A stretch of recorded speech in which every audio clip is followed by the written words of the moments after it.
আসসালামু আলাইকুম। দেশের এক ভয়াবহ অবস্থা, যার জন্য আমি বারবার আপনাদের সামনে আসি। আপনারা আমার কথাগুলি শোনেন, সেজন্য আপনাদেরকে অনেক ধন্যবাদ। কারণ দেশটা আমার, এই ঠিকানা আমার প্রয়োজন আছে, যে এটা আমার মাতৃভূমি, যে এটা আমার জন্মস্থান। এই দেশকে টিকায় রাখার মৌলিক দায়িত্ব সবার। এটা শুধু আমার না, 18-21 কোটি মানুষের মূল দায়িত্ব, যারা দেশকে ভালোবাসে, জনগণকে ভালোবাসে, দেশের অর্থনৈতিক ও স্বাধীনতাকে ভালোবাসে, তাদের মূল দায়িত্ব। আমি তারেক রহমানিয়া একটা কথা শুধু সংক্ষেপে বলতে চাই। সে কিন্তু মূলত রাজনীতিবিদ না, সে পারিবারিক কোটা রাজনীতিবিদ।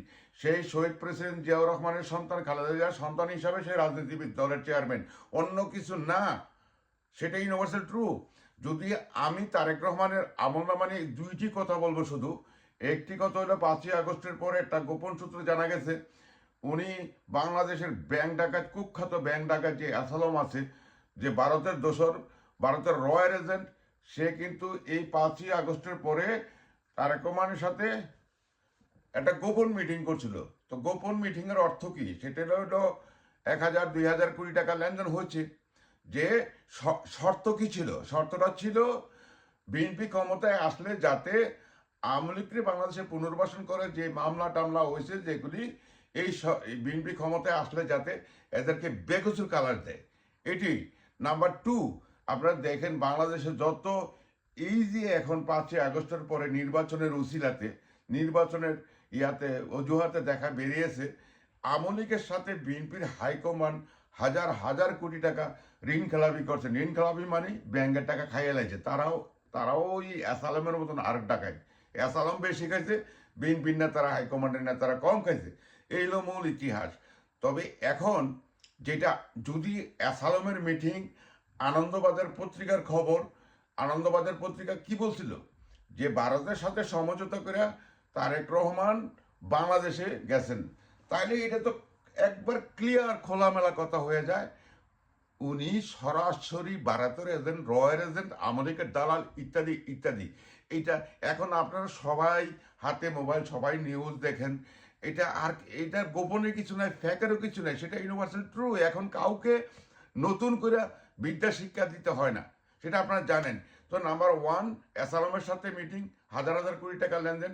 নাম্বার 2, আনন্দবাজারের পত্রিকা, তো খাপে খাপে মিলা যায়। আর নাম্বার 3 হলো, উনি কিন্তু যত মজলিসে যায়, মিছিল মিটিংয়ে যায়, উনি কিন্তু উপস্থাপন করেন আগের সরকারে এই করছে, কিন্তু উনি কিন্তু কখনই বলে না এই আমরা ক্ষমতায় গিয়ে দেশের এই লুটপাট, গণহত্যার বিচার করব। তাহলে নাম্বার 3তে মিলে যায়। ডাল মেকুস কালা হে, অ্যাসালামের মিটিং, ওই যে পশ্চিমবঙ্গের আনন্দবাজার পত্রিকার খবর, আর উনার যে বক্তব্য, তাহলে তিনটা জিনিস একসাথে করলে বোঝা যায় উনি ভারতের দালাল, উনি যোগ্য নেতা না। আর এই তারেক রহমান অ্যাকচুয়ালি একটা নেতা না, সেটা কমপ্লিট। ওই যে আমি যদি একটা ইসলামের ইতিহাস টানি, ইয়াজিদের বাবা কে ছিল? উনি ছিল হুজুর পাক সাল্লাল্লাহু আলাইহি ওয়াসাল্লামের সাহাবা, মুয়াবিয়া, আমির মুয়াবিয়া। এই আমির মুয়াবিয়ার সন্তানই কিন্তু এজিদ, যে হযরত হোসেন রাদিয়াল্লাহু আনহুকে হত্যা করেছিল। এটা তো ট্রু। তো আলেমের করে জালেম হইতেই পারে, দেশপ্রেমিকের পরে একজন বাটপার হইতেই পারে। এটি ইউনিভার্সাল ট্রু। এই দেশকে রক্ষা করতে হবে, ইনসাফ কায়েম করতে হবে। জামাতে ইসলাম কখনই রাজাকার না।